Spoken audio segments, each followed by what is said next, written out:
الحمد لله رب العالمين الصلاة والسلام محمد وعلى آله وأصحابه أجمعين Allah Teala maqtav Peygamberimiz Muhammed Mustafa sallallahu aleyhi ve sellem'e selamlarımız, salavatlarımız barı birişseydi. Barığızga da Allah'ın selamı olsun, hürmetli Müslüman kardeşler, hürmetli milletteşler, hürmetli aksakallarımız. Esselamu aleyküm ve rahmetullahi ve berekatuhu. Allah Teala hayırlı kılsın tırmışlarımızını, Allah Teala razı bulurluk amel, gıbedet, izgilik kılırga nasip olsun ömür baqi. Allah Rabbimiz Kur'an'da bizge müracaat kılıp ayta, yani ey iman getirgen bendeler, ol bulsun ir, bulsun hatın kız, yani izgilik kılışılar, yani izgilikte buluşular. Alarını dünya ve ahirette yakşılıkka alıp barabız dedi. Hem ahirette bilgirek de alardan şu izgiliklerinden kübrek ecir sevaplar alarga Allah Teala nasip eyler. Müslüman kişisinin, imanlı bendenin her bir haleti bir bereketti. Yani Müslüman kişisi her vakitte hayırlı işini kıla. Hayırlı işi niye revişli onun? Yani o yazmışka takdirge iman getirdi. Biz Allah Teala'nın yazmışına iman getirdik.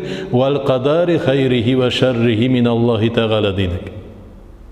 Yazmışının var yakşısı da, yazmışının var yamanı da, ama Müslüman kişisi her bir turmuştağı, yani bulatırgan vakıgalarga, özü bilen bulatırgan hallerge, eğer şatlık kileyken Peygamber sallallahu aleyhi ve sellem mümin Müslümanın her bir haleti bereket değil.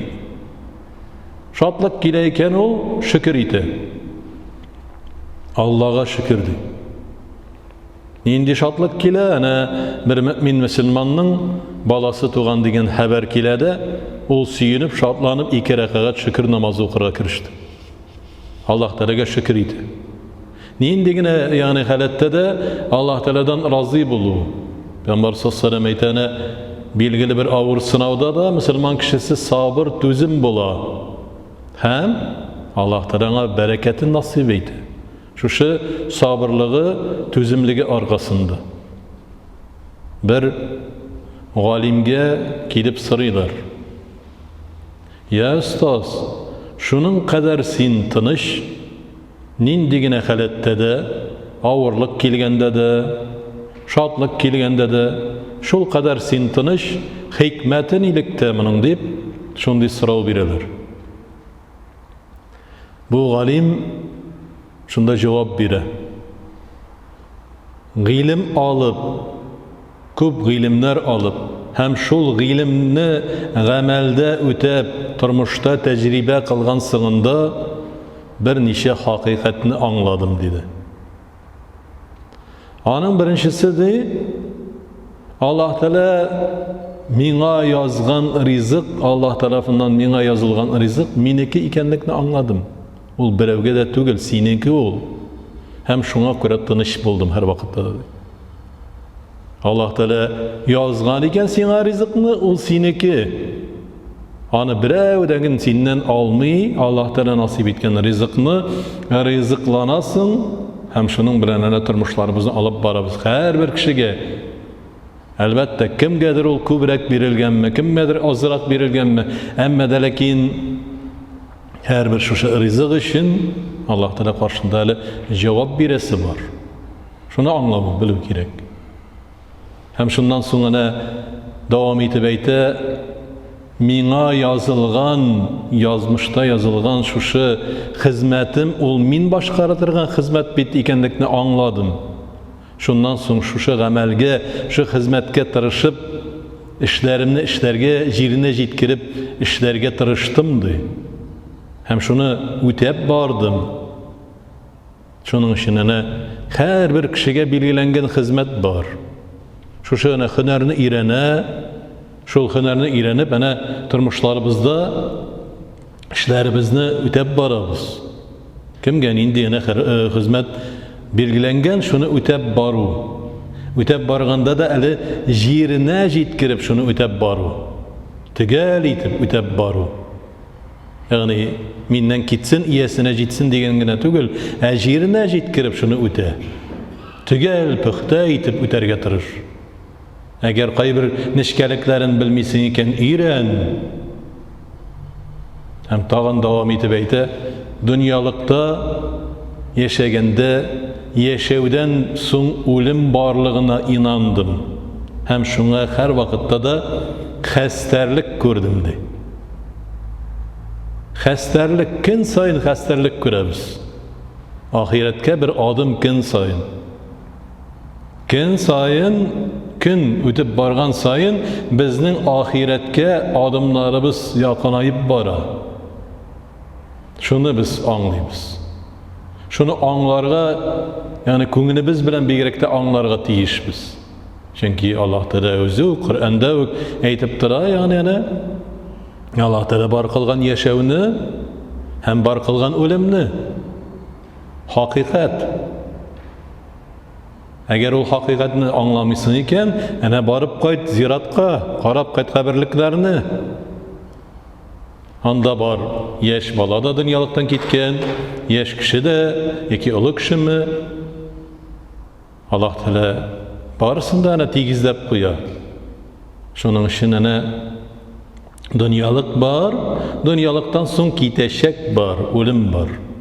Ama dünyalıkta yaşaganda sabırlık, tüzümlük degen narsa var. İman getirgen bende de ol bigirek de nıt bulurga tiyişli. Çünkü dünyada türlü revişli Allah'ta da bizni sınav aşa ütkere.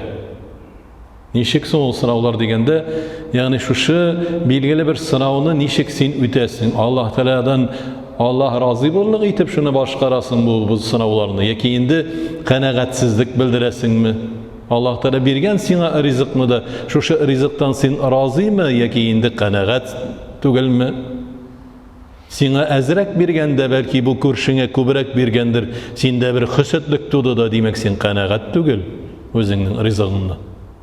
Allah Teala bergen sana rizqını da sen şol rizqtan qanaagatsizlik görsetesin. Endi bizning ana qarınımızda 4 ay vaqtda deb aytile. Belgilab qo'y Allah Teala. Ko'pmi ömür yaşaysın, ko'pmi rizqlanasın. Şu turmuşlarımızı yani indi revişli ötesin. Yazmışta Allah Teala belgilengen baxit mi, başkası mı Allah Teala'nı belgilab qo'ygan. Her bir kişiye belgilengen. Ama lakin tınış, nişiksin, tınış kalırga şu turmuşta. Her daim Allah Teala'nı zikir kılıp, Allah Teala'ga şükür kılıp yaşagandı. Allah Rabbimiz bizge Kur'an'da da müracaat kılıp ayta, "Qalilan ma tezekkerun, qalilan ma teşkurun" dedi. Nişlepsin siz de Allah Teala ayta, az itip iske alasız mı dedi. Nişlepsin az itip şükür itesiz de. Neyin digine halatta da Allah Teala mol itip biremi? Elhamdülillahi şükür. Yaki az birgen mi? Allah'a şükür. G'ilimni azrak birgen mi sana? Kubrak birgen mi? Allah'a şükür. Ama derken şu algan g'ilimni galimning aytgan sözünde kibik tecrübe toplab şunu gamelde ötegen sığındağına hakikatini anladım. Bir galimden sırağış nişiksiz şulay hakikatini anlay başladığız digeç. Azrakkina ali anlay başladım. Bir 40 yıllap vakit ötken sığındağına di.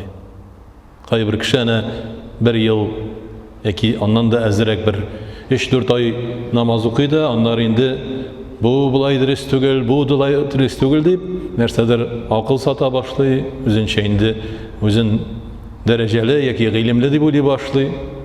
Hali bir köp tecrübe toplav, bir köp şu tecrübeden biri ilimni amelde yani ötep yaşaganda Allah Teala'nın rahmeti belki köbrek aşılır.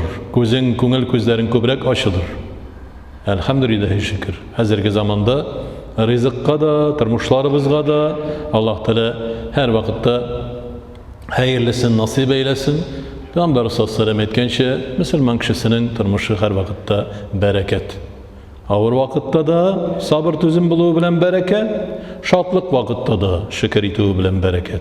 Allah Teala her vakitte hayırlısın, hem bizge nasip eylesin. Ve kulu kavli haza ve estağfirullahal gazim innehuvel gafurur rahim el-cevadul kerim es-semi'ud du'a Rabbena atina fid dünya haseneten ve fil ahireti haseneten ve qina azabennar. Allahu ekber.